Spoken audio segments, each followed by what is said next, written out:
I rage quit this Pokemon Rom Hack after losing to the 7th gym 7 times in a row, and I swore to never come back to it. I'm quitting. I'm done. But my determination to beat this ROM hack was too strong, so only a couple days after I threw in the towel on Pokemon Altered Emerald, I decided to come back to it. This is how I beat Pokemon Altered Emerald with only Grass Type Pokemon. So after my rage quit, I regrouped a couple days later and I decided to come back to Altered Emerald, this time with an actual plan. Popcorn the Sunflora would come in to set up Sun with her ability Drought, which in turn would make Walnut the Shiftry faster than the opposition because of her ability Chlorophyll. With this plan, I would be able to bait certain moves, but the plan failed. That didn't happen during our practice!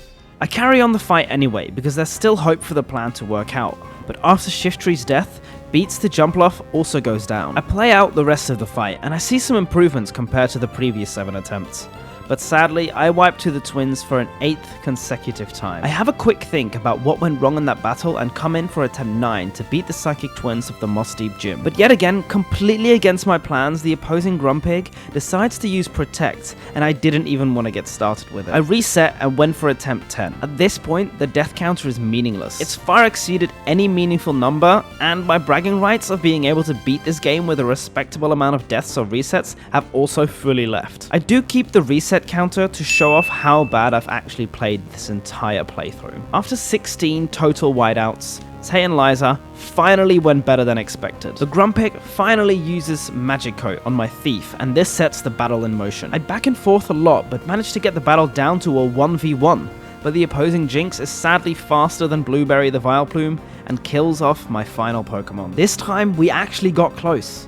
I can feel the win within arm's reach. 17 wideouts in, and we go in again. This time, the Grumpig goes down quickly as planned, and I'm in for a tough choice for my next plan of attack. After literally 10 minutes of thinking about one single turn, I decided to Giga Drain the Venomoth, as it's super effective because of Giraffrig's ability Opposite Day. If this kills the Venomoth, we might actually be in a chance to win this battle. This is it. Alright, we're gonna do it. We're just gonna do it. I'm gonna risk it. Ludi in for Vileplume, Giga Drain on the Venomoth. Come on, come on, come on, come on, come on! Yes! Yes! See! Now we have a 5v4 in our hands, and are able to actually be strategic and do some serious damage. I take down the Jinx, but my Jumpluff goes down in the process. Lunatone comes out, and I need to get rid of the Giraffrig to return the type chart back to normal. With an 85% accurate Seed Flare, the Psychic Giraffe goes down, and now all that is left are the 2 aces, the Sun and the Moon. Perfectly balanced Pokemon, trained by perfectly balanced twins. But they are no match for a Tailwind boosted Seed Flare and Giga Drain. Easy. Oh my f***ing lord. We finally beat the twins and receive the Mind Badge. That might have just been the craziest set of battles I have ever done. After that abomination that cost me several years of my life, we can finally move on to the greater matters of this challenge. Making sure Team Magma and Aqua won't cause a natural disaster in their attempts of stopping climate change. They think taking power from 2 legendary Pokemon that have been known to disrupt Earth's way of existing is the way forward in these trying times. I see that Team Magma is making their way into the Moss Deep Space Center, and I decide to confront them there. After battling my way through all the weak grunts, I find that the strongest trainer in Hoenn, Steven, is talking to Magma leader Maxi and admin Tabitha. He needs my help to fight off these 2 men, so I choose my Pokemon to bring into battle with Steven, and... wait, why does Steven look like me? Why are there 2 of us? What is happening? That was weird. Anyway, Maxi and Tabitha are pushovers and we easily beat them in a double battle. We then go over to Steven's house, where he hands us the HM for Dive. We will need this to find the secret hideout of Team Aqua. After sailing the vast sea of Hoenn, I decide to dive underwater to find the hidden entrance of Team Aqua's hideout. This hideout is just like Magma's, a stealth mission. In the depths of the undergrounds, I stealthily make my way past all the grunts who for some reason are too stupid to be able to see over a boulder. Like, I'm literally right in front of you. Anyway, we make it to a special little cave where there's a puzzle for a TM. Not gonna lie, this puzzle took me longer to figure out than I want to say. But eventually, with some tactical moves of the boulders, I managed to snag myself the TM for Earthquake. a great asset for the team. We make it right to the end of the cave where a slumbering Kyogre awaits us. But before we can do anything, Archie walks up to us and is still delusional about his efforts to save the world. And what do you do when someone doesn't agree with your geopolitical views? Exactly, you fight them. Wait, what? Why did I write this in the script? What is... Oh my god. Alright, let's continue anyway. The Team Aqua boss sends out a Mightyena, but it's no match for Lettuce the Sceptile, who's finally doing some work again, unlike previous attempts.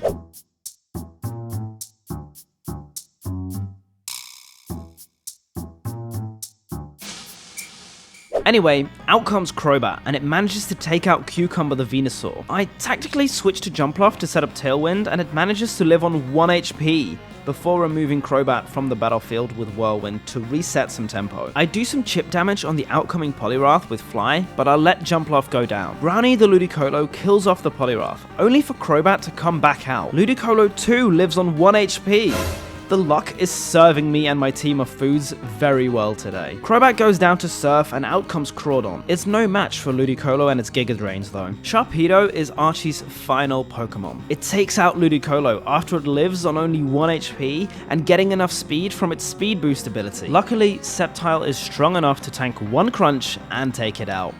Archie shows off the red orb to the Kyogre and it flees off for its showdown against Groudon. Team Aqua and Magma realize the mistake they've made, and apparently it's up to the 10-year-old kid to save the world, because that makes sense. By the way, this cutscene and the one with Rayquaza blew my mind back when I was a kid playing Pokemon Emerald for the first time. Nowadays, the depression and anxiety from being a young adult in a world full of destruction and division have made me numb to any and all exciting prospects inside gamified storytelling. Maybe this is the reason why I didn't enjoy Pokemon Sword and Shield. Or maybe it's because of the crippling debt I'm in from trying to get a university education by having to get a student loan in a system that doesn't seem to work for the student but rather against them. Wow. I've seemed to have zoned out there for a bit. I'm sorry. Rayquaza saved the world and the evil teams have come to their senses. Yay, let's fight Gym 8. After some quick team building, I go into the Icy Water type gym. We obliterate each and every single trainer in there with my super effective grass types and get to the final gym leader, Juan. Juan has 5 Pokemon, 3 of which easily go down to Sunflora, setting up Sunlight with Drought and killing them off with Solar Beam. When Gorbis comes out, Sunflora doesn't have enough health to actually keep his Solar Beam streak going, so I switch into Ludicolo to take care of the Gorbis, and out comes the final Pokemon of Juan's team, Kingdra. My cockiness got the better of me, and Kingdra actually managed to take out 3 of my Pokemon. Sunflora goes down to an intentional sacrifice to reset tempo, but I didn't realize Vileplume wasn't faster than the Blue Seahorse. Kingdra takes it out in one shot with Ice Beam, and Roserade leads the same fate. But our hero and savior Lettuce the Sceptile saves the day by taking out Kingdra and handing us the 8th gym badge. Yeah, this was mountains easier than Tay and Liza, holy shit. It doesn't take long for us to reach the south of Evergrande City, and we can head straight into Victory Road. Only, there is a problem.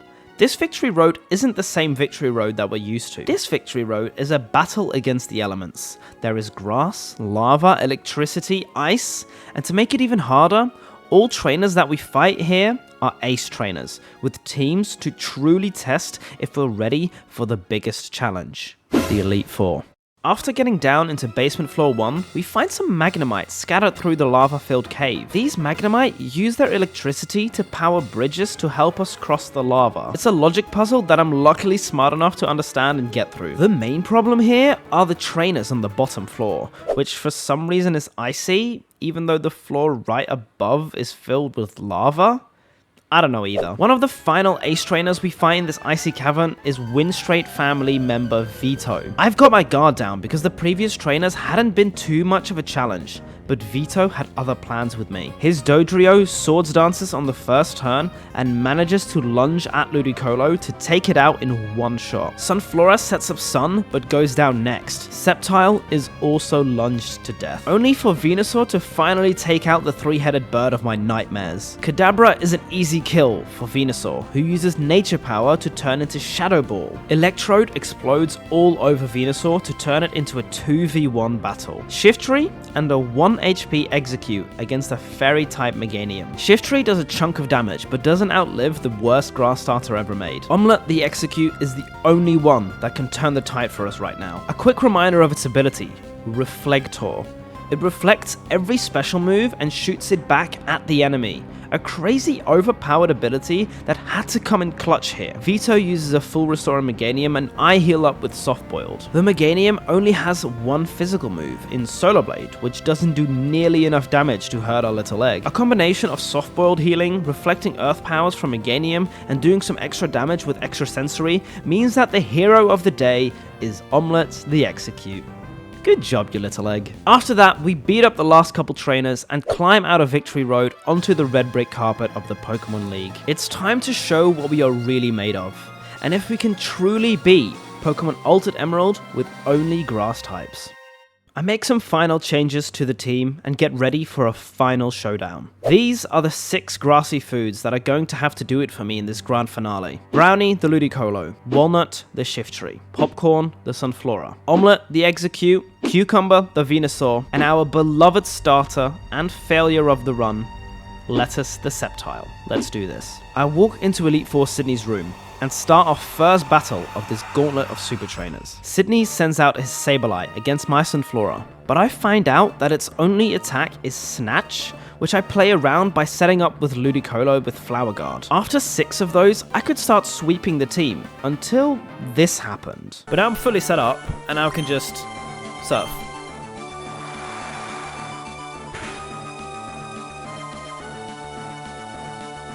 Held up its red card? What do you mean? Oh, what a prick. Okay, well, there goes my setup. I lose my setup, and Venusaur comes out to easily kill the Sableye. Out comes Shedinja, who endeavors my Sunflora to 1 HP.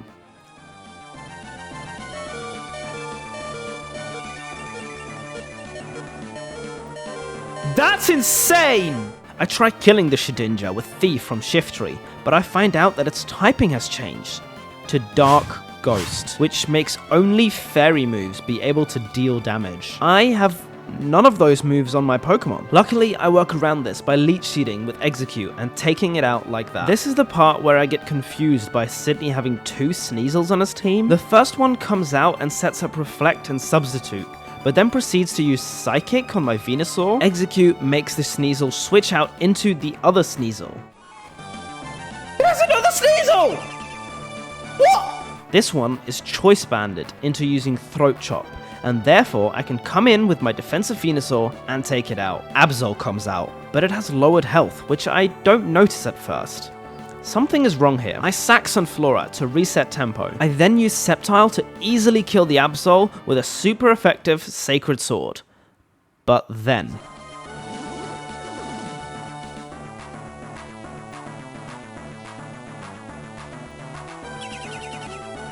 What the f*** do you mean, illusion?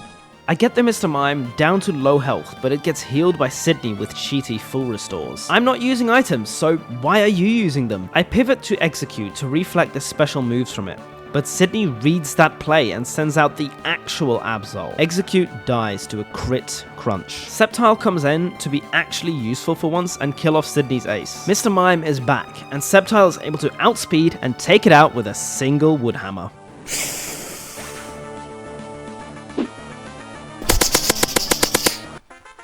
That's 1! Let's go! Next up is Elite Four member Phoebe and her team full of ghosts. She sends out Dusclops, but it's no match for Sunflora. Solar Beam gets the ghostly Cyclops below half health, and it finishes itself off by using Curse. Bayonet comes out, and I send out Execute to set up Reflect. It almost dies in the process, but I can switch safely into Shiftry. Shiftry barely doesn't take out the Bonnet, and its ability Cursed Body makes me not able to use Thief again. So after it heals back up, I go for what I thought was the other super effective move, Shadow Punch, only for it not to be affected by it. Bayonet is Ghost Normal. We take it out with Thief. Sableye gets 1v1 by the Shiftry, and so does Gengar. Phoebe's ace, Miss Magius, is out last, but it also gets easily taken out by Shiftry. All in all, nothing too hard here. The third member of the Elite Four is Glacia, who specializes in ice types, absolutely terrifying for our grass types. Glacia sends out her Jinx first, and I use Sunflora to set up Sun. I switch to Shiftry to try and get a super effective Thief off, but it's faster?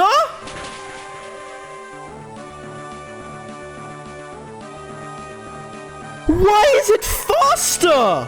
I switch to Execute to be able to combat the special moves from Jinx with the Reflector ability, and I am eventually able to whittle it down with Leech Seed damage. Out comes Mamoswine, and after Leech Seeding it, I switch to Sunflora to get rid of Hail and replace it with Sun. Mamoswine goes all the way up to +6 special defense, but Sceptile is able to take it out with Sacred Sword and Iron Tail. Dugong is the next Pokemon, but easily gets taken out by another 2 Sacred Swords. Glalie is out as one of the final 2 Pokemon on Glacia's team, and Sceptile barely doesn't take it out, and in the process gets one-shot by the floating Ice Demon. I realized that Glalie only has special moves, so I decided to cheese it with Execute and just slowly take it out with Leech Seed and Reflector damage. Honestly, this was probably the #1 strategy that has carried the run for me up until now. Glacia's ace is Wall Rain, and it too only has special moves, but I decided that cheesing this is boring, so I switched to Sunflora to take it out with a Solar Beam. This is going really well so far. Only 2 more fights left now. The last Elite Four member, Drake, sends out Aerodactyl. Sunflora setting up Sun with Drought has been my main strategy to start each battle so far, and it's worked up until now. I Protect to find out what the Aerodactyl's move of choice is, and to my regret, I see that it's Brave Bird. An insanely strong move that could potentially one-shot every single one of my grass types if I'm not careful. After some thinking, I decide to switch to Venusaur to see if it can tank a Brave Bird from the fossil Pokemon. It takes huge damage, and I realize that the Aerodactyl has the ability Rockhead, which prevents recoil damage. I'm starting to get really nervous here. Can I even beat Drake? I figure out that my only potential win condition is to use Disarm with Shiftry and lower its attack. I managed to get 2 disarms off and cut its attack in half. Is that going to be enough? Execute needs to pull off a Reflect to be able to tank the rest of the physical attacks coming in. But, come on, live the Brave Bird, please. He's -2. Live it, live it, live it, live it! Why would you crit? Ludicolo is able to kill the Aerodactyl, but it's still a 4v3 in favor of Dragon Tamer Drake. Charizard is up next for us to look out for, but it takes out our poor Sunflora. Also, Sceptile goes down after dealing just not enough damage to kill it with Dragon Claw. The recoil damage from Rocky Helmet takes it out, but it's a lost cause with only Ludicolo left as our final option. Dragonite outspeeds and kills Ludicolo. And that's it. All our hopes and dreams shattered of becoming a Pokemon champion. But no, I couldn't let this happen. I already wiped way too many times before. I sat through hell at Gem 7 trying to beat Tayonliza. I defeated the most feared gym leader of this run, Flannery, in only a couple attempts. I can do this too. I sacked Venusaur from the team because Chat and I thought it'd be more beneficial for me to bring Jumpluff and use Tailwind as a realistic strategy to beat Drake. I take on Sydney for a second time, only having Ludicolo die in the process. Phoebe is a pushover and gets easily swept, and the same fate is destined for Glacia. We make it back to Drake, and this time we have a strategy to combat his brutally strong Aerodactyl. Jumpluff comes out to set up Tailwind, and with it being faster, we can now even keep it alive by setting up Reflect. That is, if Aerodactyl doesn't hit a critical hit, of course. Oh, we might even save it. We might even save it here. No, that's a crit.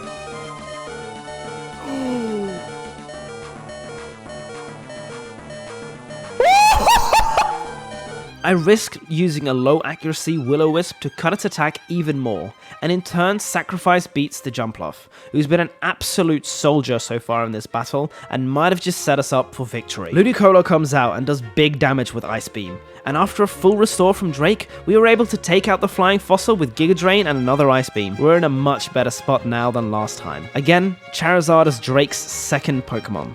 I deal some damage with Ice Beam after it sets up Sunny Day, and I manage to reflect a Flamethrower with a tactical switch to Execute. And to my surprise, the AI doesn't understand my ability, and the Charizard just keeps using its special flamethrower instead of its physical wing attack. This way Execute can just stay and take it out slowly. Dragonite is next, and Execute is able to stall this out of fly damage by using Leech Seed and Softball strats while Reflect is still up. But all good things must come to an end, and so does Reflect. I switch to Sunflora to set up Sun and sacrifice it in the same breath. Shiftry, with Chlorophyll, is now faster and getting a quick disarm to lower its attack and do some small damage. The -1 attack is crucial here to outlive the incoming Fly. Dragonite dies to another disarm and out comes Flygon. Shiftry gets sacked, but gets in some chip damage to the opposing Flygon. Not knowing if Flygon only has special moves, I send an Execute.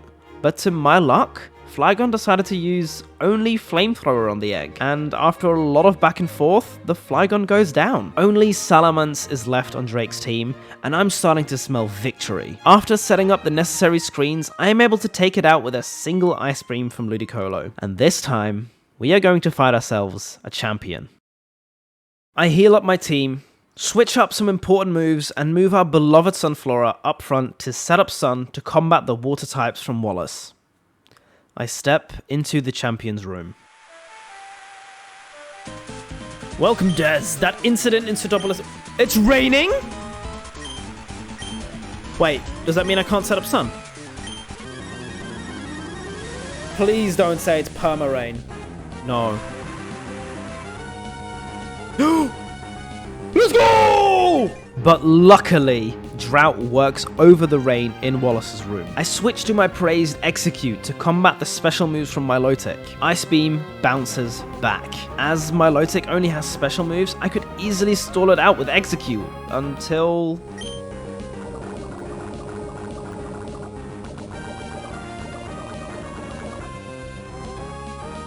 Oh no.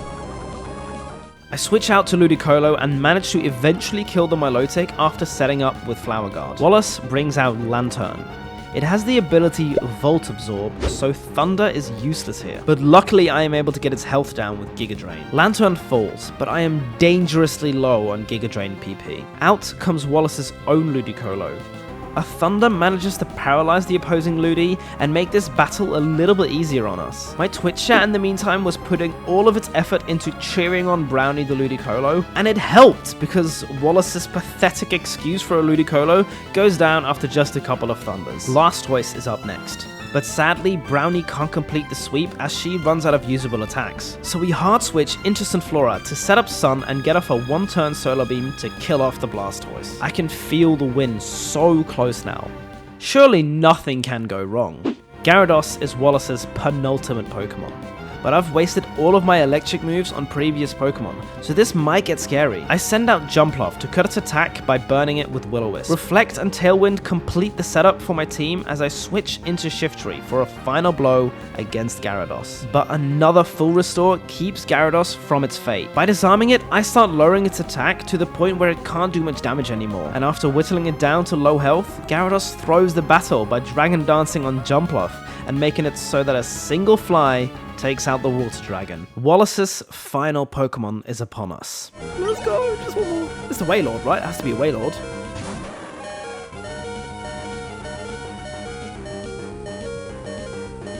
I sacrifice Jumpluff to set up Tailwind, but Suicune's Ice Beam misses because of the Lax Essence I gave to Jumpluff. I am able to get off another Will-O-Wisp before actually sacrificing Jumpluff this time. I'll let the rest of the battle just play out for you. Let's go! This is it. We're ending it where it all started, with our starter. The first grass Pokemon in our team. The first one in our team is the one that's gonna end it. Oh, that's not gonna kill. Oh, it is! Afterburn! Let's thank you for your service. And he lives. He lives to see the win. Let us be friends. Let us walk into the sunset because we are now champions.